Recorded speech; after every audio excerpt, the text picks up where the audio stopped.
Morning. Today is December 28th, and I'm reading from Be Still and Know. And I just want to say something. I am not a priest or a pastor, and I am just an ex addict who God's changed their life. God changed my life. And God, made me a messenger to give messages to you. So that's why I'm doing this. And that is the only reason why I am doing this. So I just want you to know that I love you and I love your soul.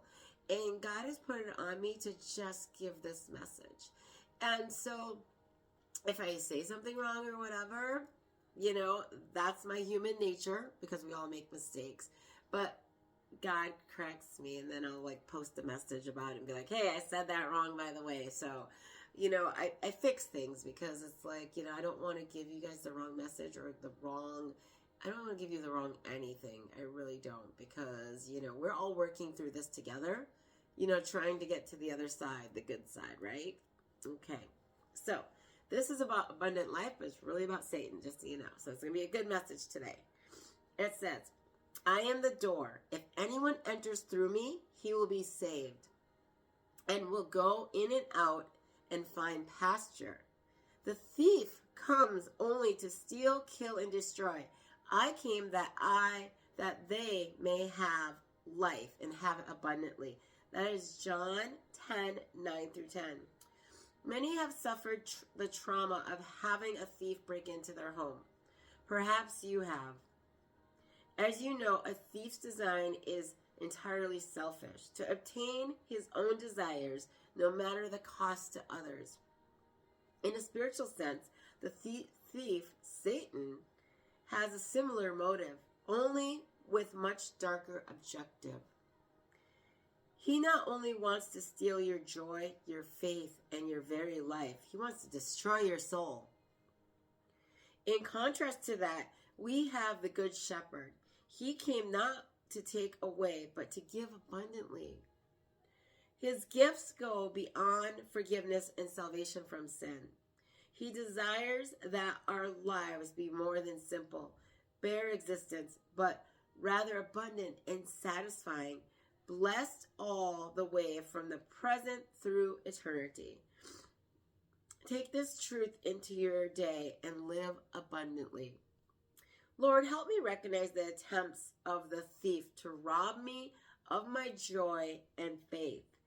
I thank you for being my good shepherd and showering my life with abundance. So, as you can tell, I still got a little bit of cold. Anyway, let's talk about that. Has your house ever got broken into? Mine did. I felt violated, straight up violated. And since I felt violated, it took me a while to get back to just not freaking out like somebody's gonna come in here. You know what I mean? It took me a minute to get like that, to get back to normal. And it's like, you don't want Satan to steal your joy. Man, I remember when I quit drinking and doing drugs, when I quit that, and the thoughts that would come into my mind were from Satan, of course, but it was like, you'd see a bar and there'd be a thought to be like, oh, I should go get a drink. I'm like, no, why would I be thinking that? I'm done drinking. I'm not doing it ever again. But Satan will keep using the same crap over and over again. A different little method, but he keeps doing it. And just to get you to try and go that route. So you got to be careful about that. You have to be careful, because if you get a thought, okay, everybody gets this, so don't act like you don't. Okay, so you get this crazy thought, right? It's randomly crazy, and sometimes they're sick and disgusted and demented, and you wonder where that came from. Well, that's like a demonic spirit trying to get you to do something, because they throw them out there. They're like, oh, let's just see if they'll do this or do that, and it's right then and there, I say the name of Jesus. I'm like, Jesus, because that ain't mine. I ain't claiming it. I'm not keeping it. I'm not doing anything with it because it can pass by me and I'm done. I do not need to have that in my mind, right?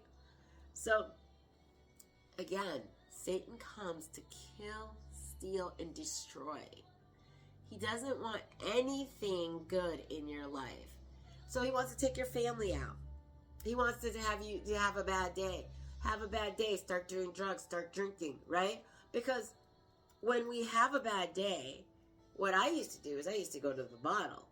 Like, that's what straight up. I'd be like, oh, okay, this happened. Let me start drinking and cure it, right? It doesn't cure it. It stays there, but you don't have to deal with it for the day, right? We wake up and you're like, what did I do last night? But you got to remember that that's Satan just trying to get at you. That's what he does. He kills, steals, and destroys. So I ask you that if you're having a bad day, can you do me a favor? Can you just say the name of Jesus instead of going any other route? Can you say Jesus?